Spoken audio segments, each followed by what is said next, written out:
Hello, and welcome to Creepy Raindrops. Before you drift off to sleep, let me tell you a story.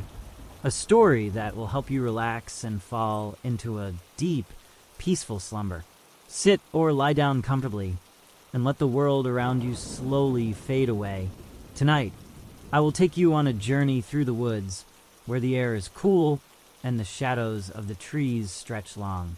As you listen, let your mind relax, your body feel heavy, and all the noise in your head gradually fade away. Before we begin, I'd like to know, which city are you listening to this story from?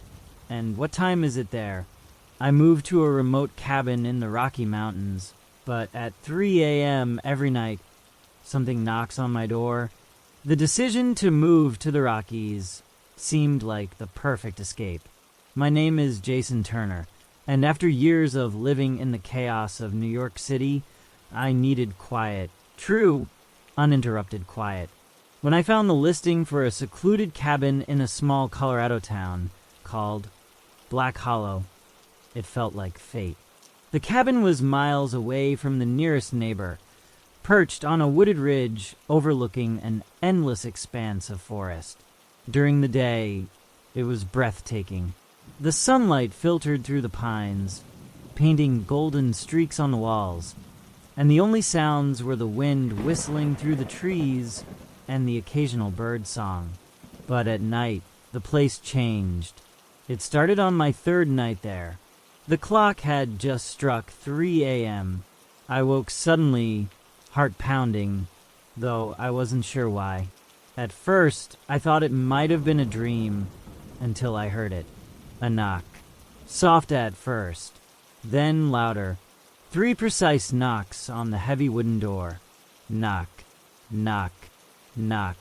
I froze in bed, gripping the blankets like a lifeline. Who would be out here at this hour? No one even knew I had moved in yet.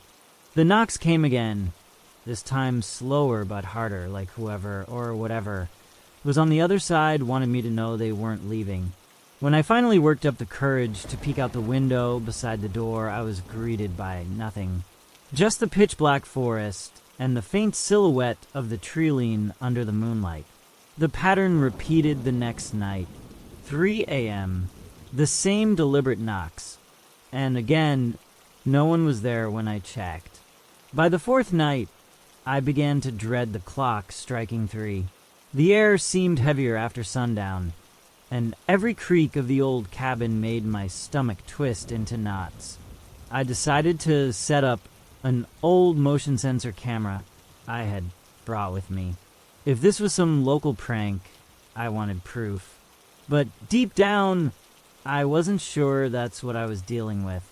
The atmosphere felt wrong, almost alive, like the woods were watching. That night, as I lay awake, counting down the minutes until the inevitable, I heard something different. Before the knocks came, there was a sound, a faint, raspy whisper just outside my bedroom window. My blood ran cold. I couldn't make out the words of the whisper, but it was unmistakably human, or at least it sounded human.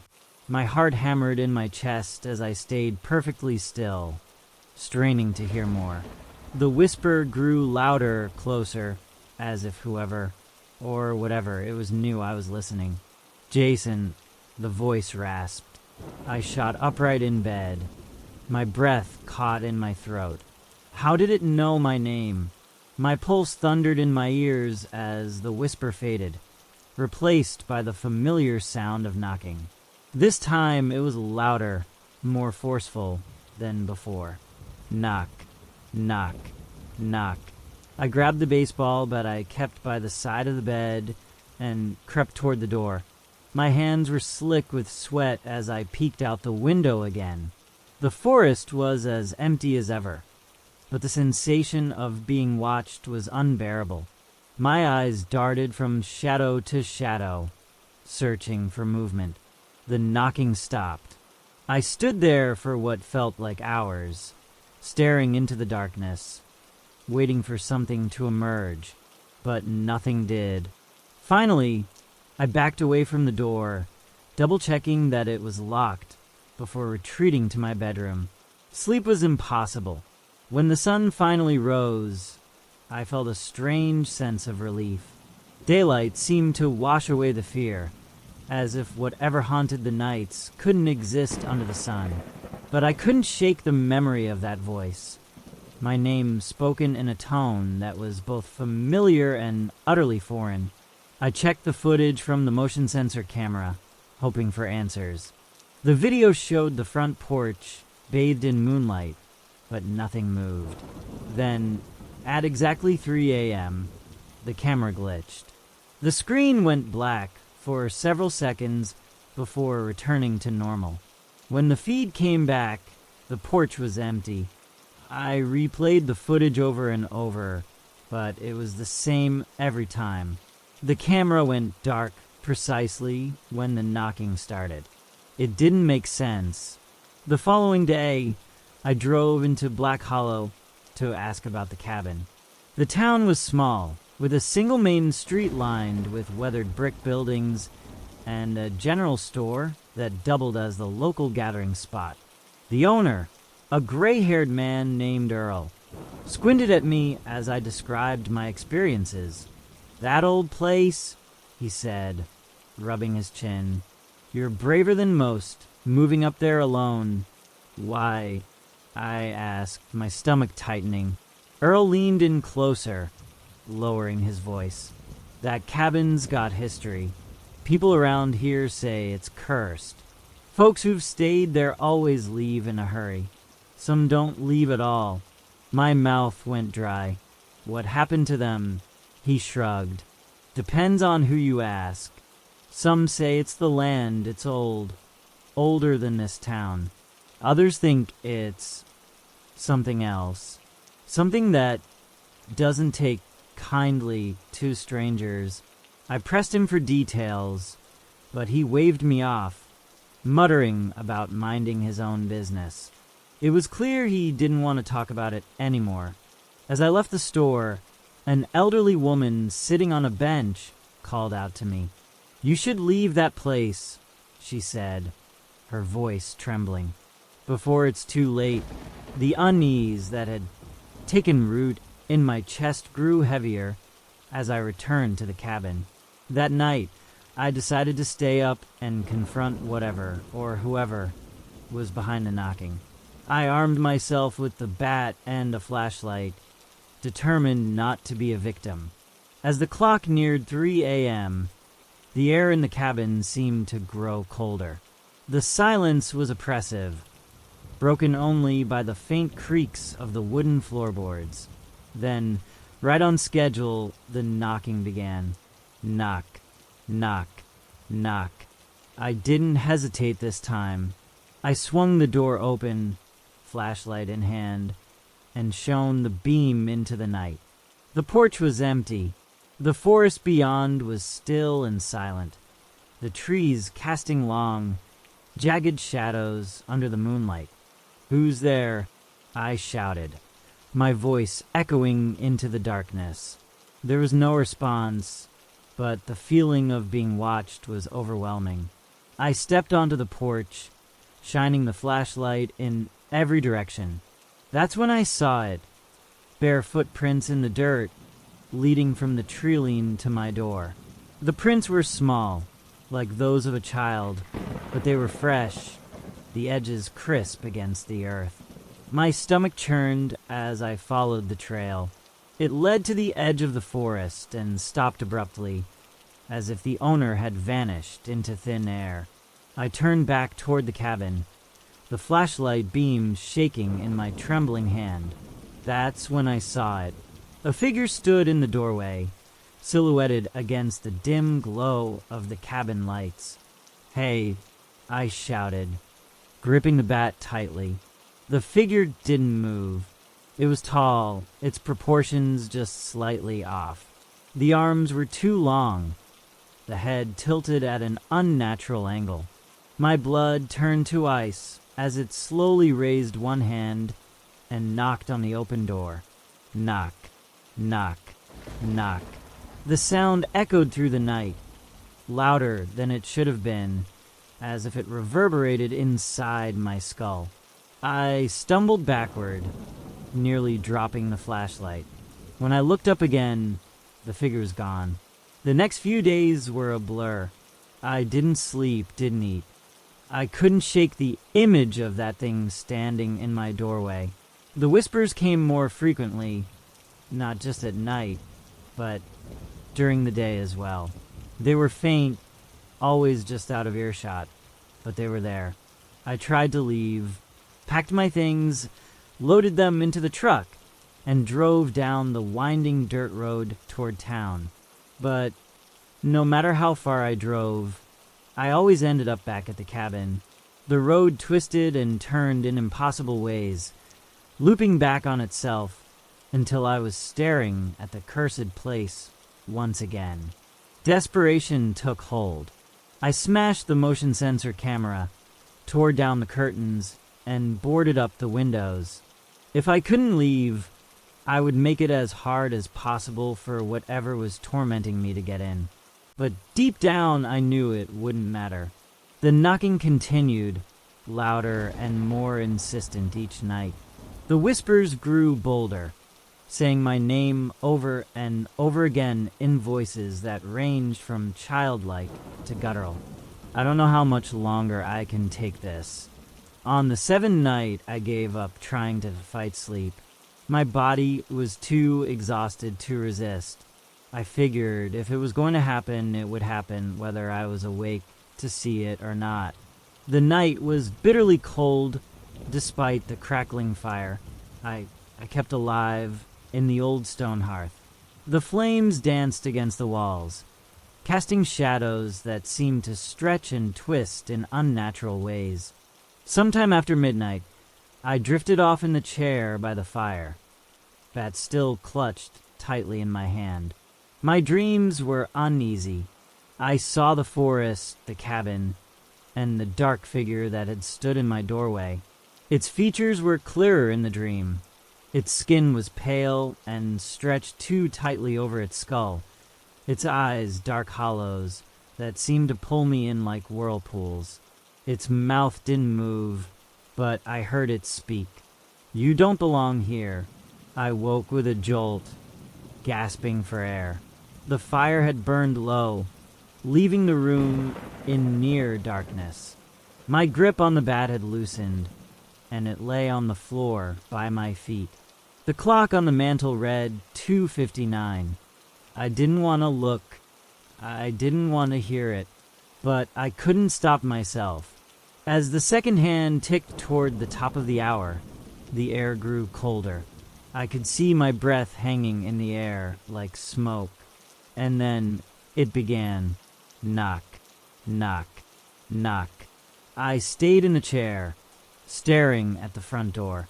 My heart pounded so hard I thought it might burst. The knocks came again, louder this time, shaking the door on its hinges. Knock, knock, knock. I told myself not to move, not to respond. But my legs betrayed me, carrying me toward the door with slow, mechanical steps. I reached for the handle, my hand trembling. When I opened it, the figure was there, standing just beyond the threshold. Its hollow eyes seemed to pierce through me, and for the first time, I noticed the smell. Something rotten and damp, like decaying leaves mixed with stagnant water. It raised a hand, long fingers tipped with blackened nails, and pointed to the forest.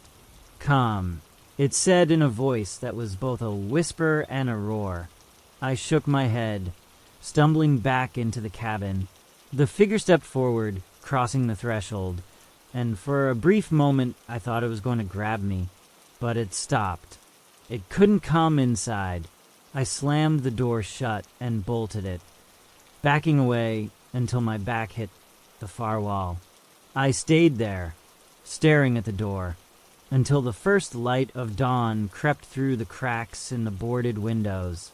Only then did I allow myself to move. I spent the next day trying to understand what was happening. The land, Earl had said, was old. Older than the town.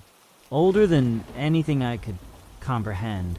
Was it the land itself that wanted me gone? Or was it something that had been here long before the cabin, long before Black Hollow? Desperation drove me to search the property. The cabin sat on a small clearing, surrounded by dense forest.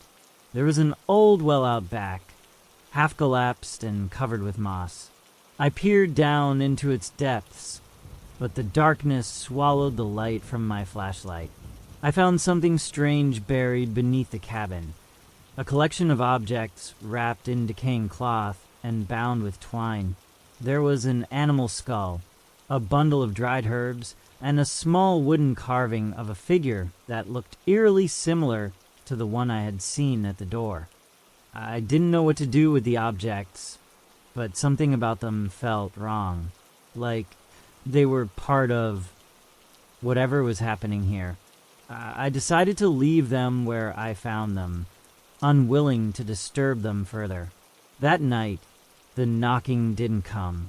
For the first time in over a week, the cabin was silent. I should have felt relieved, but the silence was worse than the knocks. It was heavy, oppressive, and alive with tension. I stayed awake, sitting in the same chair by the fire, waiting for something to happen. Around midnight, I heard the whispers again, faint and distant, like they were coming from deep in the forest. They grew louder as the night wore on, until it sounded like they were coming from all around the cabin. The voices were overlapping now, a chaotic chorus of tones, men, women, children. Then, a single voice rose above the others. "Jason," it called. I covered my ears, trying to block it out, but it was inside my head, reverberating through my skull. "Jason, come to us." I don't know what possessed me to do it, but I stood and walked to the door. My body felt like it wasn't my own, like I was being pulled by invisible strings. I opened the door and stepped out into the cold night. The forest was alive with sound. The whispers surrounded me, urging me forward. I followed them, my feet moving of their own accord. The moonlight illuminated the path ahead, but the trees cast long, claw-like shadows that seemed to reach for me. The trail led me to a clearing I hadn't seen before. In the center was a massive tree, its gnarled branches stretching high into the sky. The ground around it was bare, as if nothing dared grow near its roots. The whispers stopped, replaced by a deafening silence. Then, from behind the tree, the figure emerged.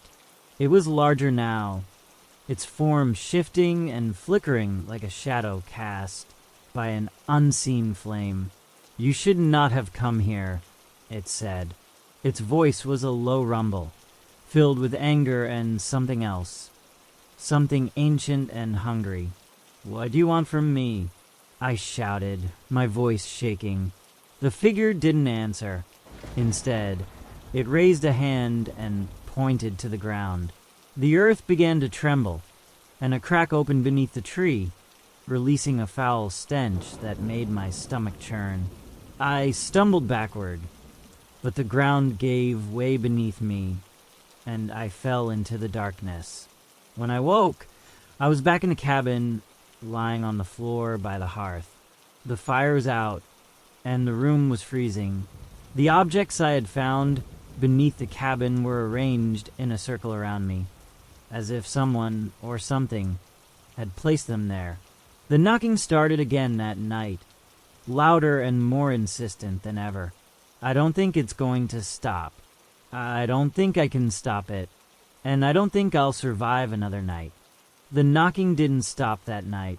It grew louder, more frenzied, until it felt like the cabin itself was trembling under the force. The whispers returned, surrounding me, crawling into my ears no matter how tightly I pressed my hands against them. "You don't belong here," they said in unison, voices blending into one overwhelming roar. I tried everything to block it out. I screamed, covered my ears, and even prayed, but nothing worked. The knocking became pounding, rattling the door on its hinges. It wasn't just the door anymore. Windows shook, the walls groaned, and the floorboards beneath me creaked as if something was trying to rise from beneath the cabin. I knew I couldn't stay inside any longer. I grabbed my flashlight and bolted out the front door, not caring where I went, just needing to get away. The forest was darker than it had ever been. Even the moon seemed to hide, casting only the faintest glow through the canopy. The whispers followed me, growing louder with every step. The shadows between the trees seemed to shift and stretch, forming figures that moved in the periphery of my vision. No matter how far I ran, the presence followed, an unseen weight pressing against my chest. Then I saw it, the clearing with the ancient tree. Its twisted branches seemed to reach for me, beckoning me closer. The ground around it pulsed faintly, as if it were alive, and the air carried the same putrid stench as before. I tried to turn back, but my body wouldn't obey. My legs carried me forward, step by step, until I was standing at the base of the tree. The whispers fell silent, replaced by a deep, resonating hum that seemed to vibrate through the earth itself. From the shadows of the roots, the figure emerged once more. It was no longer humanoid. Its form was fluid, shifting between shapes, its eyes glowing like embers in the darkness. "You cannot escape," it said. Its voice wasn't angry this time. It was calm, almost sorrowful.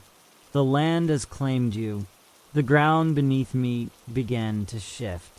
I tried to move, to fight, but my feet were rooted in place. The earth cracked open, revealing the same gaping void I had seen in my nightmare. The smell of decay and dampness overwhelmed me as hands, long, skeletal, and inhuman, reached out from the darkness below. They grabbed at my legs, my arms, pulling me downward. I screamed, but the sound was swallowed by the void. The last thing I saw was the figure standing over me, its face twisted into something that resembled a smile. "You were warned," it said.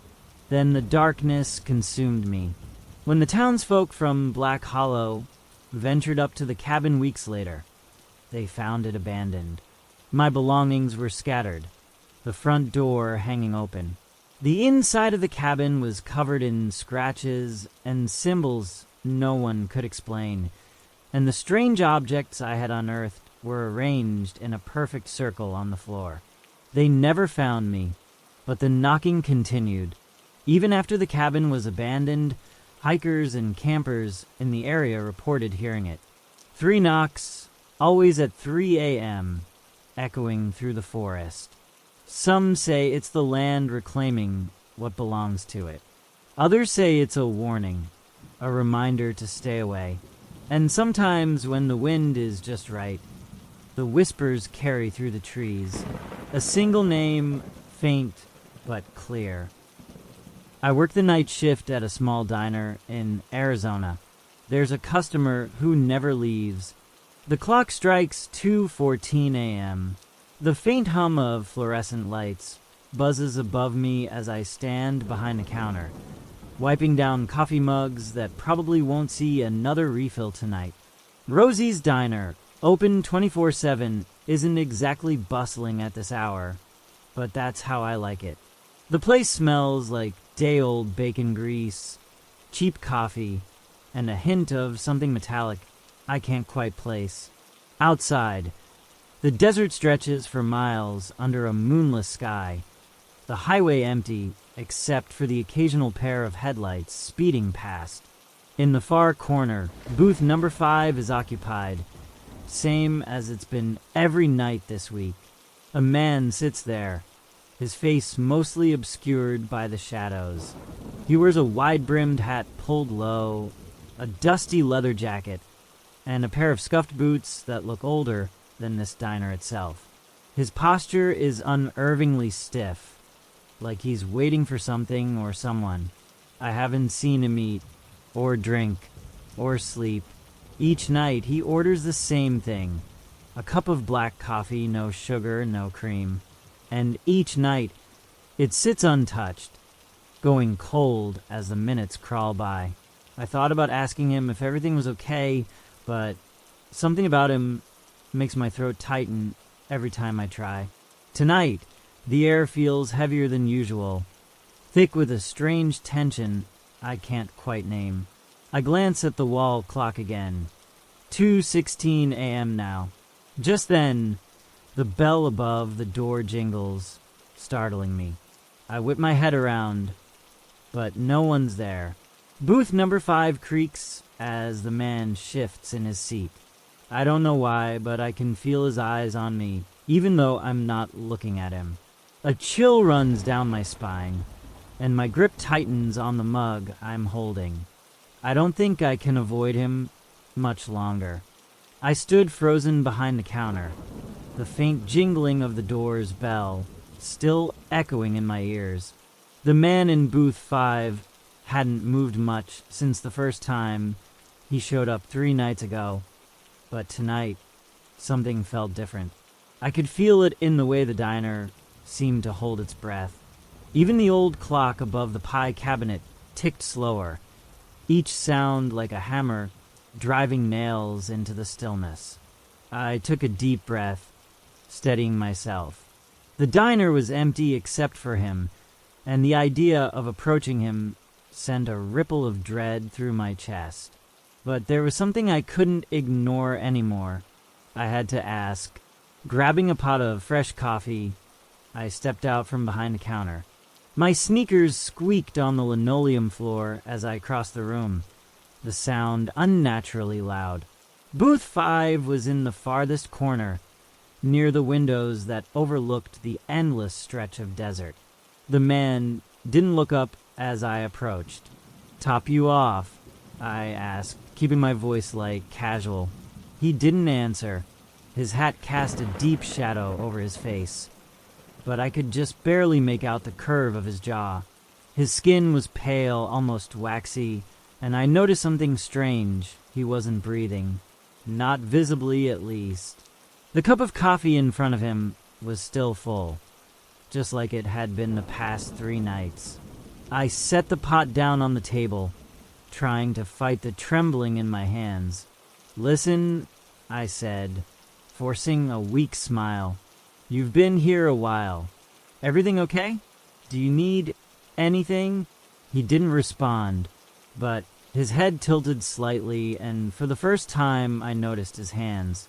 They were resting on the table, fingers splayed unnaturally, the nails cracked and caked with something dark. Dirt? No, it looked darker than that. I took a step back, instinctively clutching the coffee pot like it could protect me. That's when he finally moved. Slowly, so slowly I could hear the leather of his jacket creak. He raised his head. His eyes were sunken, 2 black pits that seemed to swallow the dim light of the diner. My chest tightened as a wave of nausea hit me. He opened his mouth, but no words came out. Just a low, guttural sound, like wind whistling through a narrow canyon. I stumbled backward, nearly dropping the coffee pot. My legs felt heavy, like I was wading through water. I turned to run, but the floor beneath me seemed to stretch, the diner growing impossibly large. The door to the kitchen was just a few steps away, but no matter how hard I tried, I couldn't reach it. Behind me, I heard the booth creak again. The sound of boots hitting the floor made my stomach churn. I didn't dare look back. "You shouldn't be here."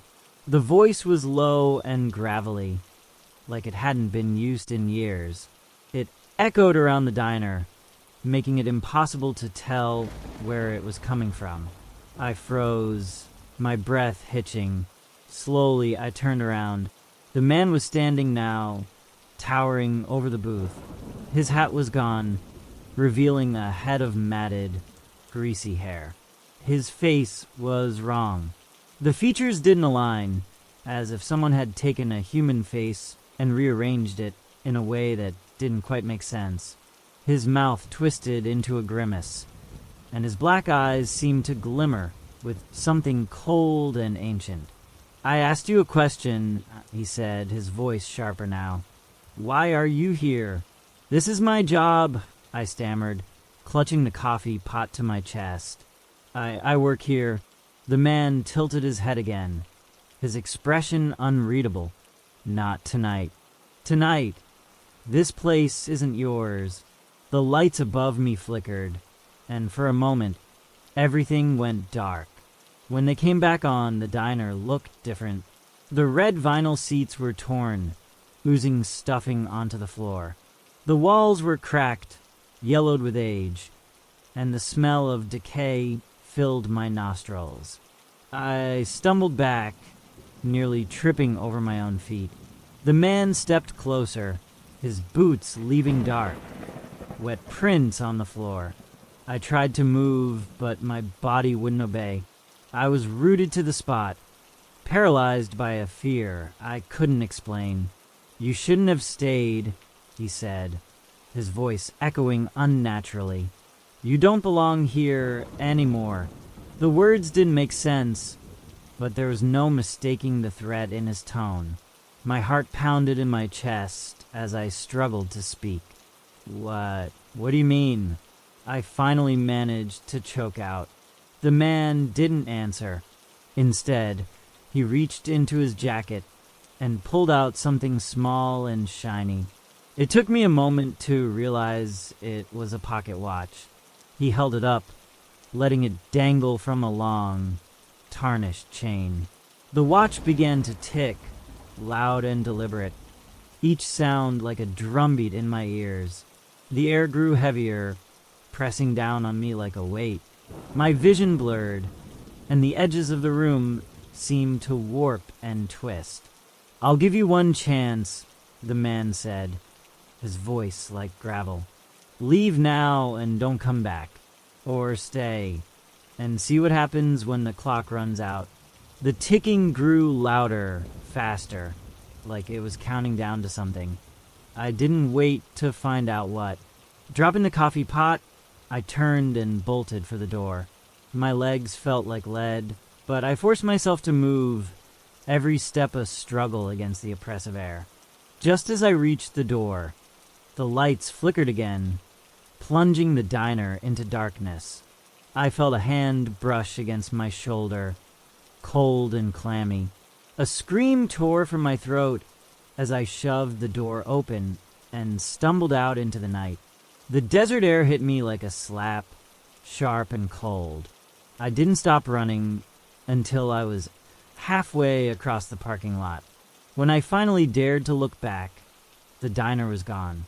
In its place was an empty lot, overgrown with weeds and littered with broken glass. The building that had stood there just moments ago was nothing more than a crumbling foundation, the remains of a sign jutting out of the ground like a broken tombstone. Rosie's Diner had been abandoned for years. I ran through the empty parking lot, my breath coming in short, frantic gasps. The air outside was cold, but it didn't seem to matter. Every step felt heavier, as if the weight of what had just happened was bearing down on me. The parking lot was eerily silent, the only sound being the shuffle of my shoes on the gravel as I sprinted toward my car. I could still feel the cold touch of that hand on my shoulder, the lingering chill that seemed to seep into my skin. My heart was pounding so hard I could hear it in my ears, each beat like a warning. I didn't know what I was running from, but I couldn't stop. The feeling of being chased was suffocating, like something was right behind me, just out of sight. I couldn't see it, but I could feel it. When I reached my car, I fumbled for my keys, my hands shaking uncontrollably. The keys clinked against each other as I finally found the right one and jammed it into the ignition. The engine sputtered to life, but as I threw the car into drive, I saw something in my rearview mirror that made my stomach drop. The diner was back. It was like a mirage, flickering in and out of existence. But there it was, Rosie's Diner, standing tall in the distance, its neon sign buzzing with life. The glow of the diner's lights reflected off the wet pavement, casting long shadows that seemed to stretch and twist unnaturally. It was the same diner I had just run from, the same place that had vanished only seconds ago. But now it was there, as if it had never disappeared at all. I slammed the gas pedal, my car lurching forward. I couldn't stop. I had to get away. But the faster I drove, the more I felt like something was pulling me back, like invisible hands were reaching out from the darkness to drag me back to that cursed place. My mind was racing. What had happened? What was that man? And why had the diner disappeared, only to reappear again? It didn't make sense. None of it made sense. I glanced at the clock on my dashboard. It was 2:45 a.m. I looked back at the rearview mirror, expecting to see the diner fading away once again. But it wasn't gone. It was still there, following me, its lights blinking in time with my heartbeats. A chill ran down my spine. There was something deeply wrong about it. I had worked at that diner for months, and I knew it inside and out. The layout, the booths, the faded menu board above the counter. But that night, it had been different. Everything had changed. I gripped the wheel tighter, trying to focus on the road ahead. The highway stretched out before me, empty and desolate. But it felt like the diner was always just behind me, just out of reach. The glow of its lights flickered in my peripheral vision, a haunting presence that refused to leave. Suddenly, the radio crackled to life, breaking the silence. I jumped, my heart leaping into my throat. The static buzzed for a moment before a voice came through, faint but clear. "You shouldn't have stayed," the voice said. I froze. It was his voice, the man from the diner, the one who had been sitting in booth number 5. My hands trembled on the steering wheel, and I looked around, expecting to see him sitting in the passenger seat. But the car was empty. The only sound was the low hum of the engine and the static from the radio. I slammed my hand against the dial, trying to turn it off, but the voice only grew louder. "You're not going anywhere," the voice continued, its tone low and guttural. "The diner's waiting for you." My breath caught in my throat. I didn't want to hear this. I didn't want to believe it, but every fiber of my being was telling me the same thing. I couldn't escape. No matter how fast I drove, no matter how far I went, the diner was always going to be there. The radio fell silent, and for a moment, I thought it was over. I glanced at the rearview mirror once more. The diner was gone. I don't know how long I drove after that. It could have been minutes. It could have been hours. The world outside the car blurred, the road stretching endlessly ahead of me, the desert giving way to open fields and barren land.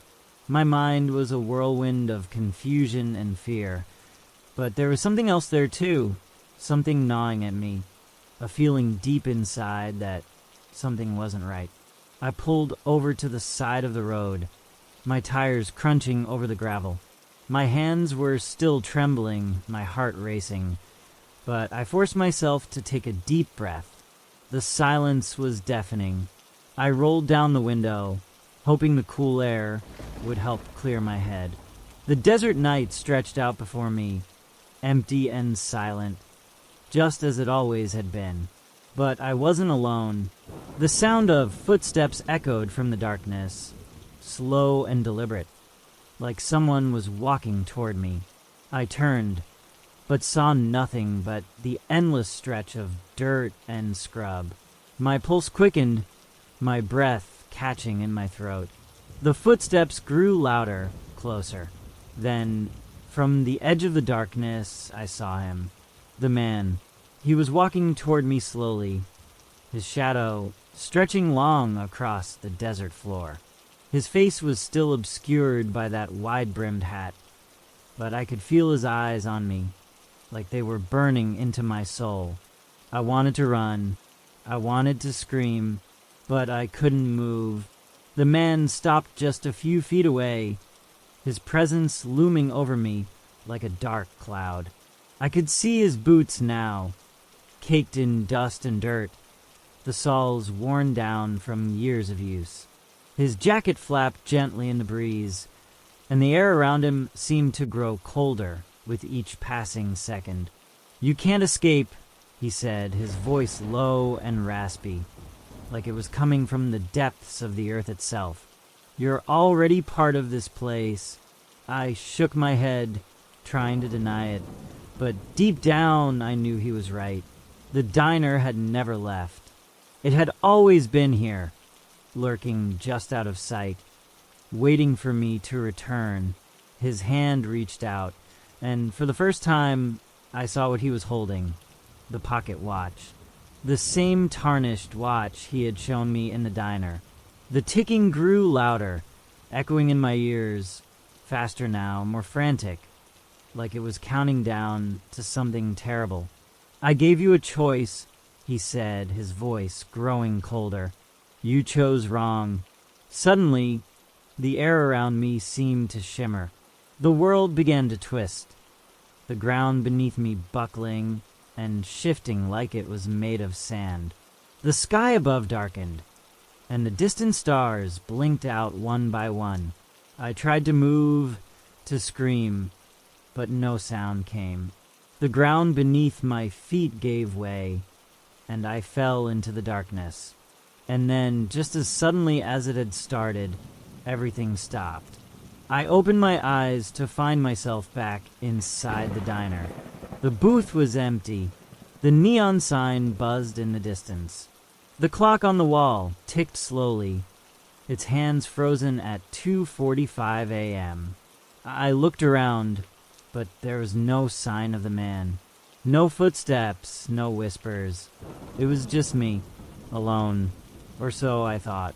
From the corner of the room, I heard a voice.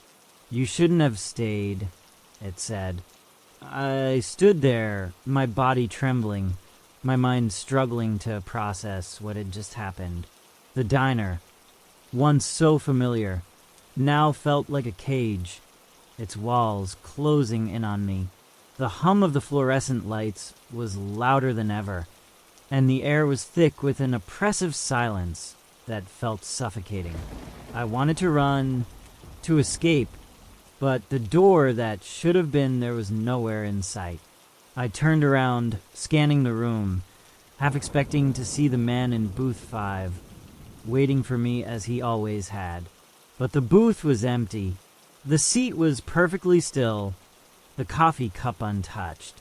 The ticking of the clock seemed louder, faster now, as if mocking me. I wasn't alone. The voice echoed again, this time from every corner of the diner, as if it were coming from the walls themselves. "You shouldn't have stayed," it whispered, the words twisting in the air like a sinister melody. My eyes darted around the room. The diner seemed to shift just at the edges of my vision. The walls were cracked, the floor buckling under the weight of something heavy, something old. The familiar diner was slipping away, transforming into something darker, more twisted. I could feel the temperature dropping, the chill creeping in from the corners, and the realization hit me like a cold wave. I wasn't just inside the diner anymore. I was part of it. Suddenly I understood. I was never meant to leave. The diner had claimed me long, before that first night I'd stepped behind the counter. I wasn't just working the night shift. I had become part of its endless cycle, an unwelcome guest, doomed to stay in its shadow forever. As I reached for the door that wasn't there, a cold hand grasped my shoulder. My breath caught in my throat, my body frozen in place. I didn't need to turn around to know who it was. "You shouldn't have stayed," the man said again, his voice now behind me, his breath cold against my skin. The last thing I saw before the darkness swallowed me whole was his shadow, stretching across the floor, reaching out to claim me, just as it had claimed all those before me. And then, nothing the diner was quiet once more. I bought a cheap RV to travel across the country. I keep waking up in places I don't remember driving to, and it's only getting worse. It was the summer of 2024 when I, Mark Davis, a 31-year-old software engineer from San Diego, California, decided to take a break from the chaos of city life. I bought a used RV, not the best one, but cheap enough for a first-time road trip. I had been saving for months and wanted to spend the next few months driving across the country, seeing the sights, visiting national parks, and experiencing the wide open spaces of America. My plan was simple: leave California, make my way eastward through Arizona, Texas, and eventually up to the Northeast. I set out on a Tuesday morning, the sky clear and the sun rising over the Pacific. The first few days were blissful, with nothing but the hum of the engine and the occasional burst of wind rushing through the open windows. But by the third night, something strange began to happen. I woke up in the RV, parked by the side of a dirt road. I hadn't stopped there intentionally. I checked the map. I had no memory of driving past a single landmark that would have led me here. The place looked unfamiliar. There were old trees surrounding the area, and the air felt thick, almost oppressive. The last thing I remembered was driving through the outskirts of Albuquerque, New Mexico, just before sunset. I dismissed it as exhaustion from long hours on the road. Maybe I'd just driven without realizing it. But over the next few days, this feeling started to repeat itself. Each time I woke up, I found myself in a new, unfamiliar location. One morning, I woke up in the middle of a remote forest in Arkansas, with no recollection of how I had gotten there. The engine was cold, and the door was ajar. The early morning fog wrapped around the trees, making everything feel damp and eerie. The silence was suffocating, the kind that seemed unnatural. It was as if the world around me had pressed pause. I checked my phone, no signal. My GPS was glitching. Something was off. I kept telling myself I was just overreacting. I had read stories online, seen videos of people who'd driven through remote areas, only to wake up in places they couldn't recall passing through. Maybe it was just the fatigue, or perhaps my brain was playing tricks on me. But the more I tried to shake off the eerie feeling that settled in the pit of my stomach, the harder it became to ignore. The next morning, I checked the engine and everything seemed fine. The RV had started without any issues, and I had enough gas to get me to the next town. I drove on, hoping to get out of this weird stretch of road and into a more familiar part of the country. But no matter where I went, something felt wrong. The towns I passed through seemed off, like I had seen them before, but couldn't place when. They were small, quiet, with faded signs and rundown buildings. There were people, but no one seemed to look at me, and no one acknowledged the RV parked at the side of the road. It was as if I had stumbled into a place that had long been forgotten by the world. After a few days, I reached a small town in Missouri called Hillcrest. It looked charming at first, an old town square with cobblestone streets, a few shops selling handmade goods, and a small diner with an old neon sign. But when I pulled into the parking lot of the diner, something felt strange. There was a feeling in the air, a heaviness that hung over everything. I went inside, hoping to get a hot meal and take a break from the strange journey I was on. The diner was quiet, save for the soft hum of the old jukebox in the corner. An elderly woman behind the counter greeted me with a warm smile, but her eyes held something unsettling. There was something in them that I couldn't place, an intensity, a knowing look, like she had seen me before. "Can I get you something to eat?" she asked, her voice soft and kind. I ordered a coffee and a plate of pancakes, trying to shake off the unease. The woman nodded and went to prepare my meal, but I couldn't stop glancing around the diner. There was an odd collection of people sitting at the tables, none of them talking to each other. They were just staring. It wasn't until I took a sip of my coffee that I realized something truly strange was happening. The people weren't just staring at me, they were staring at my RV. I could see their eyes flicking toward the window, watching the vehicle as though it were some kind of rare creature. I tried to ignore it, but I couldn't. The hairs on the back of my neck stood up as I finished my meal and left a tip. As I walked out, I turned to give the woman one last look. She was standing at the counter watching me, her eyes still fixed on me. It was then that I saw the reflection in the window. My RV was parked in a different spot. I could have sworn it had been next to the diner when I went inside, but now it was across the street, parked in front of a small, crumbling building. I didn't remember driving there. I didn't even remember getting back into the RV. The door was slightly ajar, and the engine was running. With my heart pounding in my chest, I quickly got into the RV and started the engine.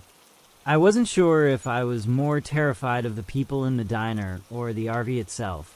I slammed the gas pedal and drove away, determined to get out of Hillcrest. But as I left the town behind, the feeling only grew stronger. I felt like I was being followed, watched. I kept checking the rearview mirror, half expecting to see the same people from the diner, standing at the edge of the road, staring at me as I drove. It wasn't until I reached the outskirts of a town called Pine Grove, deep in the hills of Kentucky, that I finally pulled over to try and regain some clarity. I needed a break, needed to think. The whole situation was getting out of hand.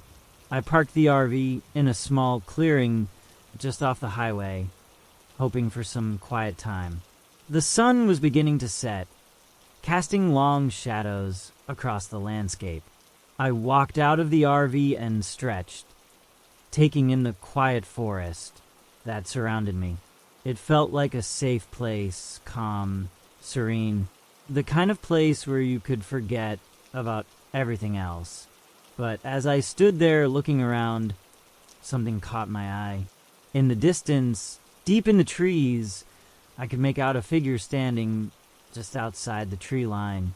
It was a man, or at least it looked like one. He was dressed in dark clothes, his face hidden in the shadows.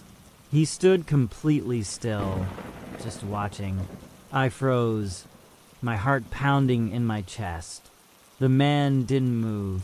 He didn't even seem to breathe. It was as if he was waiting for something. I slowly backed up toward the RV, trying not to make a sound. As I climbed back inside and locked the door, I couldn't help but feel a sense of dread creeping over me. I knew I had to leave, but I didn't know where to go. The world was starting to feel like a maze, and I was trapped in it. That night, as I tried to sleep, the nightmares started.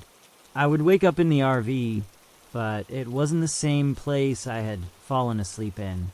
I would be in a different location, surrounded by trees or by a river, or sometimes by a desolate field. It felt like I was being moved while I slept, like someone or something was in control of where I went. It was the same feeling I had experienced when I first woke up in Arkansas. But this time, The figures in the distance weren't just watching, they were coming closer. The next day, I decided to take a different route, hoping to shake off the strange sensations. I drove for hours, my hands gripping the steering wheel so tightly my knuckles were white. But no matter how far I went, the sense of being pursued didn't go away. I felt like I was being drawn into something I couldn't understand. I decided to stop for the night in a town called Miller's Hollow. It was small, quiet, and looked like a place where I could finally rest without feeling like I was being hunted. But when I arrived, the town was empty. The streets were deserted, and the lights in the windows were off. It was as if everyone had vanished without a trace. I parked the RV in front of what seemed to be an old, abandoned motel. The neon sign flickered, casting an eerie glow across the dark parking lot. I decided to go inside and see if I could find anyone who could tell me what was going on. When I opened the door to the motel office, the bell above it chimed, but there was no one there. The air was thick with dust, and the silence felt like a heavy blanket pressing down on me. I walked deeper into the building, my footsteps echoing in the empty halls, and then I heard a voice, faint but clear, calling my name. Mark. I spun around, but there was no one there. The voice had sounded like it was coming from everywhere, but it was so faint, so distant, that I couldn't tell where it had come from. My breath caught in my throat. Something was wrong, and I couldn't figure out what it was. I stepped back out into the motel parking lot, my mind racing. The voice had been unmistakable, but I hadn't seen anyone. For a moment, I thought I was imagining things. I'd been on the road for weeks now, and the constant driving, the loneliness, the bizarre occurrences, maybe it was getting to me. But deep down, I knew something wasn't right. The night was falling fast, and I could feel the temperature dropping. The air had a sharp bite to it, the kind that made the hairs on the back of your neck stand up. The streetlights flickered like they were struggling to stay on, casting long, twisting shadows across the pavement. I got back into the RV and locked the door behind me. It felt like an unnecessary precaution. I was in a deserted town after all. But there was something about the place that made me uneasy. I pulled the blinds shut and tried to distract myself with a few episodes of a show on my laptop. I needed to calm down, but every time I closed my eyes, I couldn't shake the feeling that I was being watched. The RV was still quiet, but my heart raced as if I was under constant surveillance. I kept checking the window, convinced that I would see someone standing outside, staring in. But there was nothing, just darkness. Hours passed. I'd fallen into a restless sleep when a loud bang shook the RV, waking me up with a start. I scrambled out of bed, heart pounding in my chest. It had come from the side of the RV, a noise so sudden and forceful that I thought someone had tried to break in. I grabbed a flashlight from the small drawer next to the bed and slowly made my way to the door. My breath fogged up in the cold air as I crept toward the window. My hands trembled as I raised the blinds, and what I saw made my blood run cold. There, in the shadows, just beyond the glow of the RV's dim lights, stood a figure. The same man from the forest in Kentucky, the one who had been standing still, watching me. He was closer now, just a few feet away, his face hidden beneath the brim of a wide-brimmed hat. His clothes were dark, almost blending into the night, and his eyes, I couldn't see them, but I could feel them. They were on me, watching me. I quickly dropped the blinds and backed away from the window. My breathing was shallow, my heart racing. I had to leave. I couldn't stay in Miller's Hollow another minute, but as I turned to grab my keys, I froze. There was another sound. This time it was coming from the back of the RV. It was a soft, dragging noise, like something or someone was slowly moving across the metal. My first instinct was to get out, but something kept me frozen in place. It was like I was being held in place, unable to move, as if the air itself had thickened and was stopping me from acting. I listened carefully. The dragging noise stopped, and then silence. I could feel the weight of the quiet pressing down on me, the kind of silence that's so deep, so absolute that it feels wrong. I waited, staring at the door, expecting it to open any second, but it never did. It wasn't until a few minutes later that I mustered the courage to move again. I moved cautiously toward the back of the RV, my flashlight in hand, illuminating the narrow hallway. When I reached the back, I checked the windows, making sure nothing or no one was out there. Nothing. I glanced at the rearview mirror. My breath caught in my throat. The man, he was gone. But there was something else. A shadow had moved across the mirror, like someone walking past the vehicle, just out of view. I could feel my pulse quicken. I was starting to feel like I was losing my grip on reality. I decided to leave Miller's Hollow right then and there. I didn't care if I didn't have a plan. I couldn't stay here. I needed to get out. I threw the RV into gear and drove away, not even bothering to look at the rearview mirror again. I just drove straight through the night. The road stretched on, empty and dark. The only sound, the hum of the engine and the occasional wind gusts rattling the windows. I drove for hours, the landscape blurring as I entered another stretch of highway. It felt like I was on autopilot, my mind spinning. The more I thought about what had happened, the less I understood. It was like the world itself was warping, bending in ways I couldn't explain.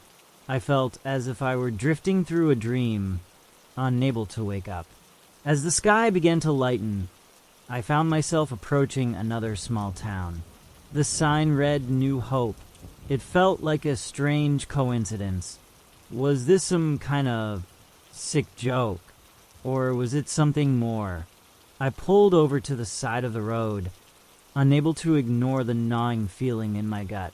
Something was wrong with me. I had to admit it.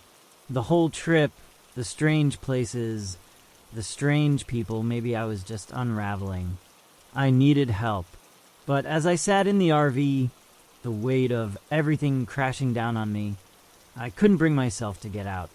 It wasn't until I noticed the figure in the distance that I knew something was seriously wrong. At first, I thought it was just a trick of the light. But as the figure grew closer, I realized it was a person, a man, the same man who had been following me. He was walking toward me through the early morning mist that clung to the ground. His steps were slow, deliberate, and each one seemed to echo in the stillness. I felt paralyzed. This time, I wasn't sure if it was fear or something else entirely. Something deeper, something that didn't feel like me at all. The man was nearly at the RV now. His face was still hidden, but his presence was overwhelming. I could feel his gaze on me, even though I couldn't see his eyes. He stopped a few feet away from the RV, and for a long moment he just stood there, waiting, watching. Suddenly, a voice broke the silence, my voice. It wasn't like I had spoken it. It was as if it had come from somewhere deep inside me, like it was on the edge of my consciousness, just waiting to be released. "Get out of the RV," the voice whispered.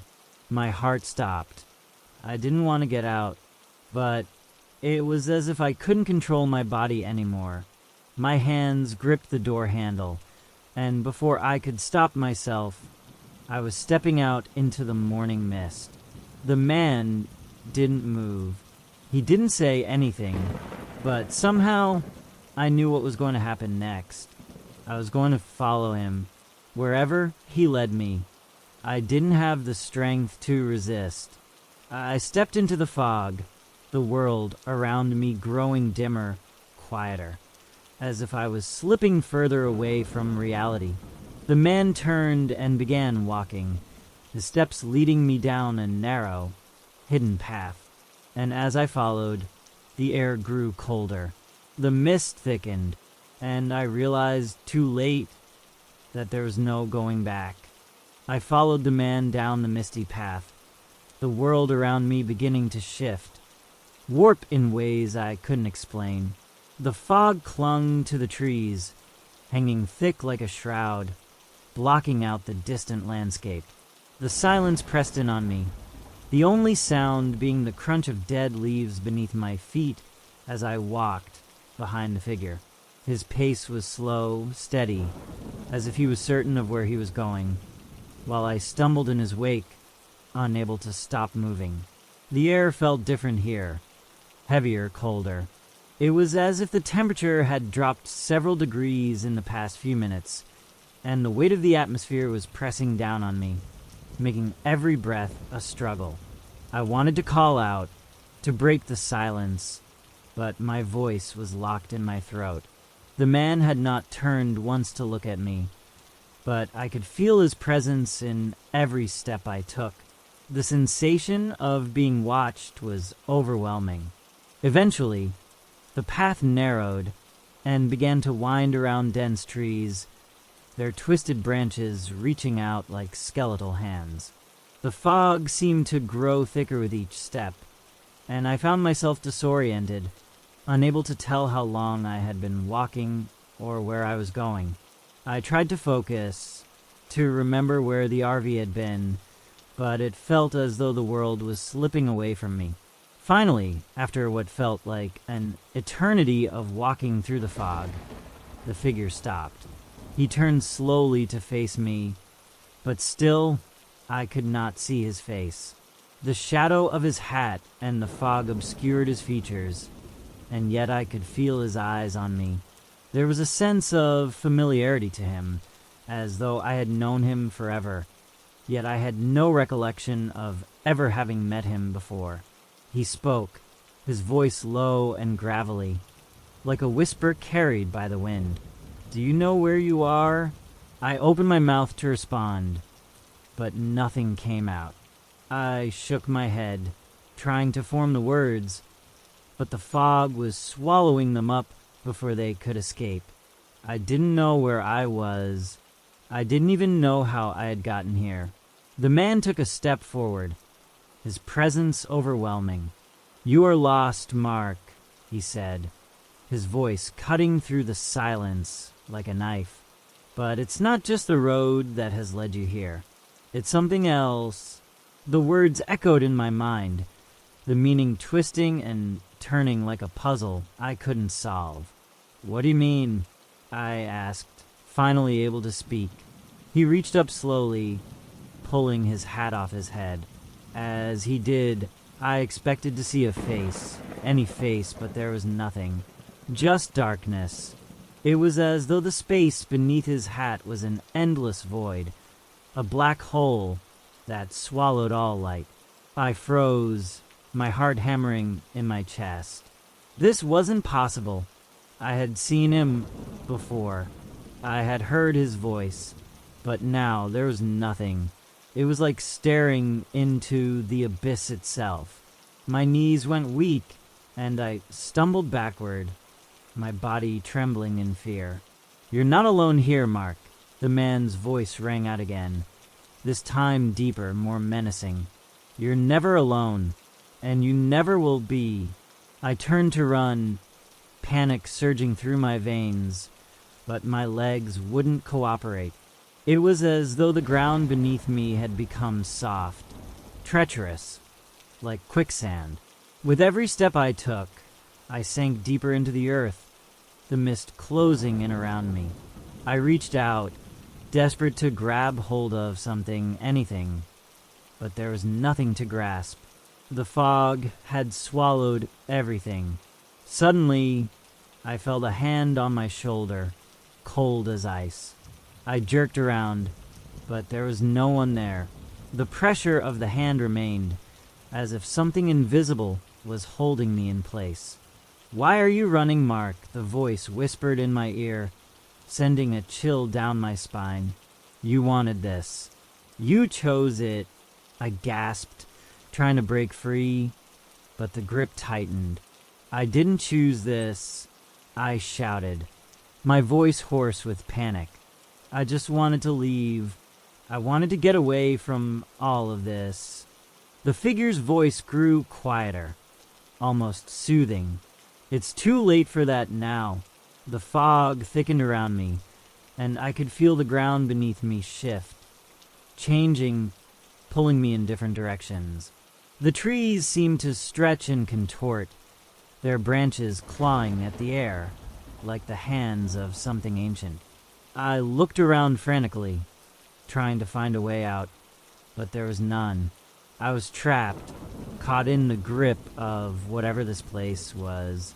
The man's voice rang out again, but this time it wasn't just a whisper. It was a chorus, hundreds of voices layered over one another, all saying the same thing. "You can't leave, Mark. You're already here." The fog began to swirl, faster and faster, until the world around me became a blur. I reached out, trying to steady myself, but the mist was pulling me in every direction. My head spun, and my vision blurred, the ground beneath me shifting and warping. And then I woke up. The RV was still.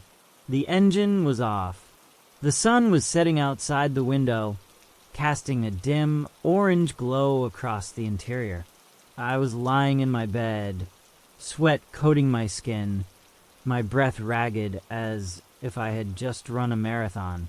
I sat up, my hands shaking, trying to process what had just happened.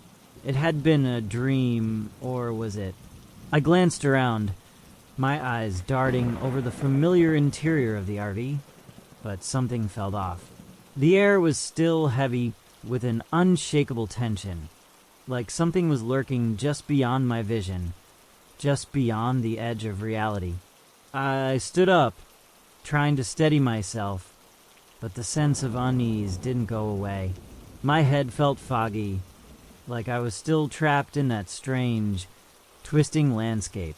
I walked over to the small kitchenette and grabbed a bottle of water, trying to clear my mind.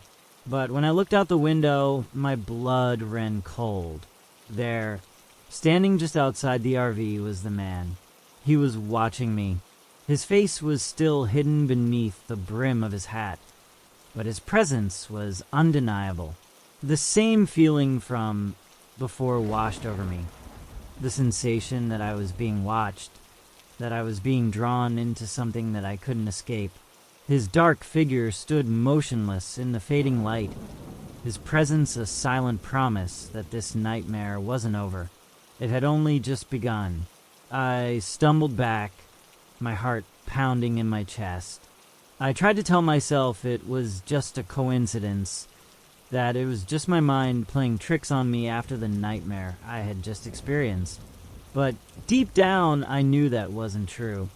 I had seen him before, and now he was here in the waking world. I backed away from the window, my legs shaking, my mind a whirlwind of confusion and fear. This wasn't a dream. It was real. He was real. But as I turned to flee, the figure outside moved. Slowly, deliberately, he began to walk toward the RV. I had no choice. I had to run. I had to get away before it was too late. I grabbed my keys, my hands still trembling, and rushed out of the RV, desperate to start the engine. But when I reached the door and turned the handle, I froze. The door was locked from the outside. I stood frozen, my hand gripping the door handle, heart racing. The world outside felt impossibly still, as though it was holding its breath, waiting for something to happen. I had to get out. I had to escape. But the door wouldn't open. It was locked from the outside. I felt my pulse pounding in my ears, and panic surged through me like an electric current. My thoughts scrambled. Was I locked in? Was he somehow controlling me? Controlling the RV? My mind reeled with the implications. With a deep breath, I pulled back from the door, my body trembling. I glanced around the interior of the RV looking for anything that could help me get out. But the walls felt suffocating. The air, heavy with fear, seemed to close in on me. The low hum of the RV's engine was the only sound in the silence, and it only seemed to make the tension worse. I quickly checked the windows, all of them sealed tight, the fog now creeping in around the edges of the glass. It was as if the world outside was encroaching slowly but surely, like it was trying to suffocate me. I had no idea how long I had been standing there, frozen in terror. Then I heard it, a slow, rhythmic tapping on the side of the RV just outside the window. The sound was faint at first, like fingers lightly drumming on the metal, but it grew louder and more insistent with each passing second. I turned to look at the window, my breath catching in my throat. The figure was there, just beyond the fog, closer now, his presence even more menacing. But this time he wasn't standing still. This time he was moving, slowly, deliberately. His figure seemed to blur and shift with the fog, and for a moment I thought my eyes were playing tricks on me. But no, he was real. He was there, right outside the RV. I backed away from the window, my body shaking uncontrollably. I needed to get away, but where would I go? This place, this nightmare, it wasn't just a dream. It was real. The feeling of being trapped, of being watched. It was consuming me. I had nowhere to turn. My mind raced as I paced around the small space, looking for anything that could help me escape. But there was nothing. The RV felt like a prison. I could hear the man's footsteps now, faint at first, but growing louder. He was getting closer. I grabbed my phone from the counter, my hands slick with sweat. I tried to call for help, but the screen was frozen. Nothing was working. The signal had to be dead. My mind flashed back to the place I had been earlier, the small town where I had stopped, the place where it all seemed to start. It couldn't have been a coincidence. I couldn't shake the feeling that I was being drawn into something much bigger than I had realized. My breath was coming faster now, panic flooding my system. I couldn't keep standing still. I had to do something. I turned and bolted toward the back door, pulling the handle with all my strength. It didn't budge. The same heavy, suffocating lock. I had no way out. My hands were trembling, my body drenched in sweat. I stumbled backward in horror, the realization crashing over me like a wave. It was like the RV had turned into a trap, and I was the prey. The man, he was part of it. The fog, the strange occurrences, they were all connected, and I was stuck in the middle of it. I ran to the front of the RV, desperate for any sign of escape. I opened the driver's side door and jumped out, my feet hitting the ground with a thud. The air was thick with the scent of earth and dampness, the fog swirling around my legs as if it were alive. I didn't know where I was running, but I couldn't stand to be inside that RV anymore. I had to get away from him. But just as I started to run, I heard the tapping again. This time it was louder, closer. I didn't dare turn around. I had to keep running.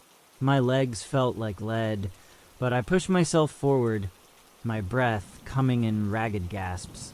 The fog seemed to thicken with every step, pressing in from all sides. I could barely see ahead of me. The trees around me were twisted and deformed, their branches reaching out like fingers, as if trying to grab hold of me. I stumbled and tripped over roots, my hands scraping against the rough earth as I fought to stay on my feet. The sounds of the forest, strange and distant, echoed around me, and I couldn't tell if they were real or if my mind was playing tricks on me. Finally, after what felt like an eternity, I stopped. I stood in a small clearing, gasping for breath, my heart pounding in my chest. The fog was still everywhere, but there was no sign of the man. I was alone, or so I thought, and then I heard it. The sound of a voice, faint but unmistakable, coming from somewhere in the fog. It wasn't a man's voice, but it was just as unsettling. Mark. The voice called my name again, and I froze. I knew that voice. It was mine, but it wasn't coming from me. I whipped around, scanning the clearing, but there was nothing there. Only fog, twisting and swirling. Mark. I stumbled backward, my breath catching in my throat. It was impossible. The voice was getting closer, but there was no one in sight. My mind was racing. What was happening? How was this possible? Suddenly, something grabbed my arm, pulling me violently to the ground. I screamed, but no sound came out. My body was paralyzed, my limbs frozen in place, as if something was holding me down. I couldn't move. I couldn't breathe. And then I saw it. From the thick fog, a figure emerged. It was him, the man. But this time, he wasn't alone. There were others, more figures, each one as shadowy and indistinct as he was. They moved together, slowly, with a purpose. I wanted to scream, to fight, to escape, but I couldn't move. I could only watch as they circled around me, their faces hidden, their bodies swaying in the fog like ghosts. The man stepped closer, his presence suffocating. His voice, calm and chilling, broke through the silence. You can never leave, Mark. You've always been here, and you always will be. I felt a coldness settle deep in my bones, the truth of his words sinking in. My mind reeled. It didn't make sense. How could this be real? How could I have been trapped in this nightmare? And then it hit me. The fog, the RV, the strange occurrences, the town, the feeling of being watched. Everything had been leading to this moment. I had been part of something far beyond my understanding. I tried to scream again, but my voice was gone. The fog pressed in tighter, swallowing the world around me. And as the shadows closed in, I realized the truth. I wasn't lost. I was never going to leave. The fog had claimed me. The man had claimed me. I was part of it now, forever. As the fog swallowed me whole, I felt the last remnants of my freedom slip away, replaced by an unyielding, suffocating darkness. The figures gathered around me, their shapes growing ever more indistinct, their presence overwhelming. The coldness in the air was no longer just a chill. It was a weight pressing in on my chest, squeezing out the last breath of resistance I had. The man stood before me, his shadowy form stretching into the void, his voice the final thing I heard before everything faded into nothing. "You will never leave," he whispered, his voice more a part of the silence than something spoken. And then there was nothing. The fog had taken me, just as it had taken so many before. I was part of the endless cycle, a prisoner in a place beyond time and memory, trapped with the others who had wandered too far, too deep. The world outside the fog was lost to me now, forever. And so, the story ends. One more soul claimed by the mist, another voice swallowed by the darkness. Thank you for staying with me through this journey into the unknown. I hope this story gave you chills and kept you on the edge of your seat. Now, as the night settles in, may you find peace and rest. May your dreams be gentle and free from fear. Remember, the world of the strange and unsettling is never far away, but for now, sleep tight. Don't forget to subscribe so you won't miss the next terrifying tale. Until next time, sweet dreams and be careful where you wander. You never know what might be waiting for you in the fog. Good night.